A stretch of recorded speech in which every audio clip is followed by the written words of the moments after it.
So hello guys, Aniket this side and welcome back to my new video. और इस video में मैं अपने मार्क्स शो करने वाला हूँ, जो कि अभी मेरे पिछले मतलब कुछ दिनों से, लगभग 2-3 दिनों से मेरे मार्क्स अच्छे नहीं आ रहे थे मेंस में। Like I was getting 50, 55, 58, not even ever 60।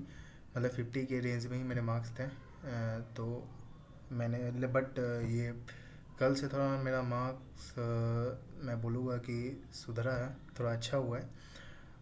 अगर मैं गाइडली की बात करूँ, मैंने जस्ट अभी मॉर्निंग में ही ये मॉक नंबर 4 मैंने अटेम्प्ट किया था। As you can see the moderate mock है।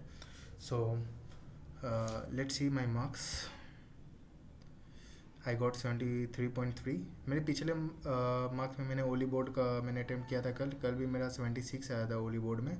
मॉक नंबर 5 या फिर 4 था, आई डोंट रिमेंबर। तो भाई अभी पीछे तो दो मतलब दो मॉक से मेरे अच्छे ही मार्क्स आ रहे हैं, लेकिन उसके पहले तो मतलब मत ही पूछो, 50, 55, 53 ऐसे ही मार्क्स आ रहे थे। बट अभी थोड़ा अच्छा फील हो रहा है, क्योंकि एग्ज़ाम भी नज़दीक है। पता नहीं क्या हो जाता है, एग्ज़ाम जैसे नज़दीक आता है, मॉक्स का जो मार्क्स है बहुत डाउन होने होने लगता है। और आई थिंक कि आप लोगों का भी हो रहा होगा, बहुत लोगों के साथ ये होता है। बट फिर से जैसे जैसे एग्ज़ाम नज़दीक आने लगता है, फिर मॉक सही भी होने लगता है। पता नहीं ऐसा होता है क्यों है, लेकिन as you can see now, अगर मैं बात करूँ इस मॉक की खास बात क्या है, स्कोर ये सब छोड़ो, सिर्फ ये देखो एक्यूरेसी तो भाई 75% है, ठीक ठाक है। एक्यूरेसी है ठीक ठाक है, मतलब अगर ओवरऑल को लेके चले तो ठीक ठाक एक्यूरेसी है। लेकिन यहाँ पे अगर तुम ये चीज़ नोटिस करोगे कि अनसीन जीरो है। मतलब कोई भी क्वेश्चन ऐसा नहीं है जिसे मैंने देखा ना हो। ठीक है, मतलब मैंने सारे क्वेश्चन देखे हैं। और आपको मेन एग्ज़ाम में भी यही करना है। सारा क्वेश्चन देखने का मतलब क्या है कि अगर मैं जी तो आप देखोगे ही पूरा, वो तो है ही। अगर मैं इंग्लिश की बात करूँ, तो इंग्लिश भी मतलब मैक्सिमम लोग देख ही लेते हैं इंग्लिश, अगर आप पैसे से शुरुआत नहीं कर रहे हो तो। लेकिन अगर आप पैसे से शुरुआत करते हो तो मे बी आप इंग्लिश में पूरा क्वेश्चन ना देख पाओ, क्योंकि हर एक सेक्शन को अटेम्प्ट करने का एक तरीका होता है। अगर मैं इंग्लिश का बात करूँ, तो इंग्लिश में पैसेज को छोड़ के सबसे पहले आपको क्या करना होता है कि एरर वाले क्वेश्चन हो जाएं या फिर फिलर्स वाले हो जाएं, वो सब आपको करना होता है। ठीक है, बाद में उसके बाद पैसेज करना रहता है। और अगर पैरा जंबल आया, अगर आपका पैरा जंबल सही है, तो पैरा जंबल आप पैसेज के पहले कर सकते हो, या फिर आप पैसेज के बाद करना, मतलब लास्ट में पैरा जंबल करना। बट आई विल सजेस्ट कि लास्ट में ही करना। ठीक है, पैसेज सेकेंड लास्ट में करना होता है, और पहले वही एरर वाला क्वेश्चन। इससे तो आप सारा क्वेश्चन देख लोगे और अटैम्प्ट भी मैक्सिमम होता है। क्वांट का भी मैंने वीडियो डाला है, आप लोगों को बताया है कि कैसे अटैम्प्ट करना होता है क्वांट। लाइक पहले एकदम देखना ही नहीं है, अरिथमेटिक आ जाए, डी आ जाए, पढ़ना भी नहीं है आपको, पढ़ना भी नहीं है। आते गया बस हटाते जाओ, मतलब एक एक सेकंड में आपको हटाना है। ठीक है, पढ़ना भी नहीं है उस डी आई वगैरह किसी को भी।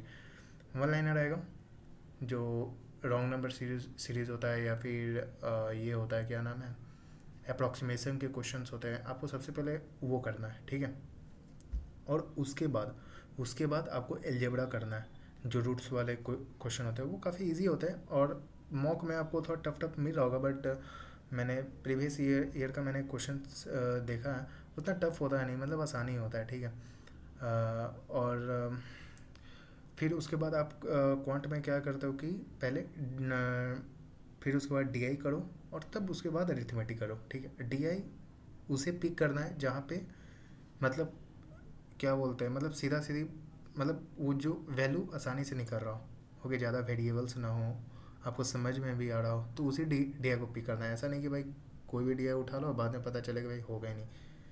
वैसा डी आई को अवॉइड करना, अगर टाइम बचे तभी लास्ट में करना है। और उस डी आई को अटैम्प्ट करने से अच्छा कि भाई अरिथमेटिक अटैम्प्ट कर लो, अगर आपका अरिथमेटिक अच्छा है तो ना। अगर मैं रीजनिंग का बात करूँ, तो रीजनिंग में भी सबसे पहले आपको मिसलेनियस करना होता है। सबसे पहले मिसलेनियस पज़ल देखो, एक सेकंड में छोड़ दो पज़ल, एक सेकंड में। आपके पास टाइम नहीं है, आपको अपने अटैम्प्ट को मैक्सिमाइज करना है। ठीक है, तो ऐसा नहीं है कि आप नोट डाउन करेंगे, जैसे बहुत से टीचर्स बोलते हैं कि नोट डाउन कर लो कि ये पज़ल यहाँ तक है, ये पज़ल यहाँ तक है। नहीं, नहीं करना आपको, वैसे नहीं करना। सीधा जाओ, सीधा मिसलिनियस पे जाओ, मिसलिनियस से स्टार्ट करो। जब सारा मिसलिनियस कंप्लीट कर लोगे, तब आप पज़ल पे तब उसके बाद अगर मशीन इनपुट आउटपुट आया तो मशीन इनपुट आउटपुट अटेम्प्ट करने का ट्राई करना, या फिर मशीन इनपुट आउटपुट पहले आ गया तो आप उसे अटेम्प्ट करने का ट्राई करना, ऐसे मत करना। और अगर मशीन इनपुट आउटपुट मतलब कम से कम मैं तो बोलूँगा 2 मिनट टाइम दो, मैं तो 2 मिनट 1.5 मिनट देता हूँ। अगर समझ में आ गया ठीक है, नहीं समझ में आया छोड़ दो, फिर उसके बाद मशीन इनपुट आउटपुट में आना भी नहीं है, ठीक है, घूम के मत आना। जब आप मिसलिनियस करोगे फिर उसके बाद आपको क्या करना है, सीधा पज़ल पे जाना है। पज़ल पहले देखना है, पढ़ना है कि मतलब हो रहा है कि नहीं। अब पज़ल अटेम्प्ट कैसे करना है, देखो पज़ल को पहचाने कैसे। पज़ल को पहचानने का सबसे बेस्ट तरीका यही कि वो उसमें ज़्यादा निगेटिव वो नहीं हो, क्या बोलते हैं, जो ये निगेटिव स्टेटमेंट होता है वो ना हो। सेकेंड चीज़, आपको उस पज़ल को अटेम्प्ट नहीं करना है जहाँ पे मान लो कि दिए हो कि भाई 12% है, एक रो में बैठे हैं, 2 वैकेंट है या फिर 3 वैकेंट सीट है, वो पज़ल को भी अवॉइड करो। पज़ल अगर मैं मेरा बताऊँ तो मैं उस टाइप का पज़ल ढूंढता हूँ जहाँ पे कुछ मतलब वो नहीं है, क्या बोलते हैं, कि वैकेंट नहीं है या फिर ये नहीं है। वेरिएबल दे दे मेरे को 4 वेरिएबल दे दे, वो चलेगा, क्योंकि उस टाइप के पज़ल्स में वो आपको फंसाएगा नहीं, वो आपका हो जाएगा। लेकिन जो वैकेंट वाला पज़ल, ये जो वैकेंट वाले होते हैं क्वेश्चंस, वो आपको कहीं ना कहीं वो आपको फंसाएगा और टाइम टेकिंग भी होता है, ठीक है। तो पज़ल वही अटेम्प्ट करो जहाँ पे आपका हो जाए, मतलब मार्क्स दे के ही जाए, भले 10 मिनट लग जाए बट मार्क्स दे के जाए, क्योंकि रीजनिंग में 25+ अटेम्प्ट अगर हो गया तो आपके 30 मार्क्स आ जाएंगे, ठीक है। फिर 1.2 से मल्टीप्लाई करोगे तो कितना आ जाएगा, लगभग 30 नंबर, ठीक है। तो यही था रीजनिंग का, ये मैं बता दी हूँ। और मैं अगर स्कोर देखोगे तो ये भाई मैंने 9 अटेम्प्ट किया था, 5 सही हुए हैं, 4 गलत हुए हैं। ये गार्डली का जीए थोड़ा अजीब टाइप का आता है, मतलब मैं बोलूँगा टफ़ ही आता है। मेरे को नहीं लगता इतना टफ़ आएगा, क्योंकि मतलब मैंने, अगर मैं बताऊँ तो मैंने जैन और फैब का कंप्लीट कर लिया, बट जैन और फैब से क्वेश्चन भी थे। तो मैंने, अगर मैं बताऊँ तो मैंने जी यहाँ से पढ़ा, क्या नाम है, मंथली पीडीएफ मैंने पढ़ा इसका, स्पीड ड्रिल का जो ये आता है, कौन सा यार ऐप है यार, स्पीड ड्रिल का कौन सा आता है, स्मार्ट कीड़ा का, हाँ मैंने स्मार्ट कीड़ा से जैन का पढ़ा है और फैब का पढ़ा है। बट उसमें से क्वेश्चंस ही नहीं थे, क्वेश्चंस ही नहीं थे उसमें से, पता नहीं कहाँ कहाँ से क्वेश्चन उठा के दिया था उन्होंने। और क्वेश्चंस में भाई मतलब क्या ही बताऊँ, इतना डीप डीप पूछे थे कि ये इतना लोन दिया, ये नहीं पूछे कि कौन से बैंक को लोन दिया, बोले कितने % पे लोन दिया। अगर इस टाइप का क्वेश्चन आता है तो सिर्फ आप नहीं, सब फंसेगा, ठीक है, सब फंसेगा। तो जियो में तो इतना। इंग्लिश में मैंने 37 अटैम्प्ट किए, इनकरेक्ट 16 हो गया। पता नहीं भाई, इंग्लिश में मेरा हमेशा एक्यूरेसी गंदा ही रहता है, क्या कर सकते हैं। क्यूए में मैंने 32 अटैम्प्ट किए थे, करेक्ट 30, इनकरेक्ट 2, चलो ठीक है, ठीक ठाक है। रीजनिंग में भाई, रीजनिंग इतना टफ था भाई पूछो ही नहीं, मतलब मिसलिनियस भी इतना टफ था कि क्या ही बताऊँ, बहुत टाइम टेकिंग था और टाइम जा रहा था। और अगर रीजनिंग में 22.8, मैथ में 29 पॉइंट, और इंग्लिश में तो भाई 17 मार्क्स ही हैं। अगर एनालिसिस देखूँ तो लेट्स सी परसेंटाइल वगैरह कितना है।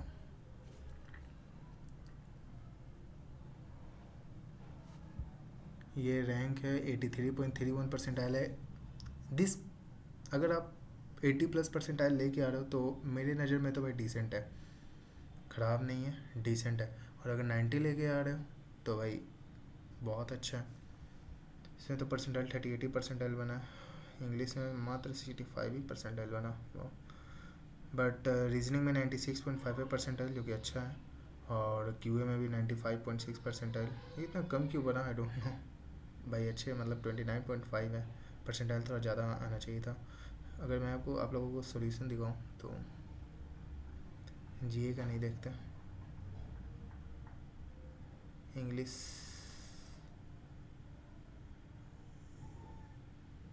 तो गलती हो गया भाई। चलो, मेरा अगर देखोगे तो वोकैब्स के ही क्वेश्चन ज़्यादातर गलत है, ये भी गलत हो गया। ये कैसे हो गया भाई, पैसेज का होना नहीं चाहिए था पैसेज, ये गलत है, ये भी गलत है। वाह, भी पता नहीं भाई क्यों ही गलत हो गया। चलो, तो यही था। क्वांट का अगर मैं बात करूँ तो ये गलत हुआ एक। अच्छा, मैं अगर स्टेटमेंट बेस्ड क्वेश्चंस की बात करूँ तो मैं पहले ही बोलता हूँ कि मैं पेन पिक नहीं करता। ओरली होता है तो होता है, नहीं होता तो मैं छोड़ देता हूँ। बट ये नहीं पता ये कैसे गलत हो गया, ये नहीं पता ये कैसे गलत हो गया। फिर ये भी गलत हो गया यार। दीज आर द मिस्टेक्स जो भी सब कर रहे हो। सब नहीं कर रहा, 83% लोगों ने सही किया, मेरा ही गलत हो गया। ठीक है, बट हो जाता है। लेकिन ये हमें एग्जामिनेशन हॉल में नहीं करना।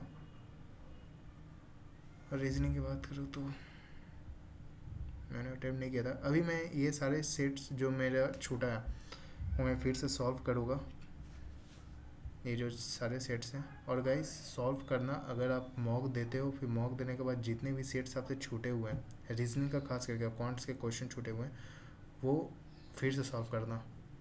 प्रैक्टिस भी होगा प्लस में आपके लिए अच्छा है। मैंने ये किया है। अच्छा, ये मैंने किया था, इसका नहीं किया था।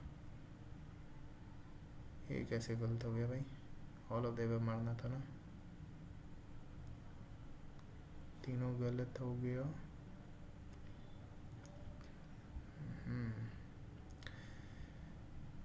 क्रिटिकल रीजनिंग तीनों गलत, वाह। कैसे हुआ ये? क्रिटिकल रीजनिंग में सही हुआ। क्रिटिकल रीजनिंग में मेरे कुछ क्वेश्चन सही होते हैं तो कुछ गलत भी होते हैं, बट क्या कर सकते हैं। सो यही था guys. Now thank you for watching and guys please subscribe करो और do comment. Bye and also best of luck for your upcoming exam. Bye.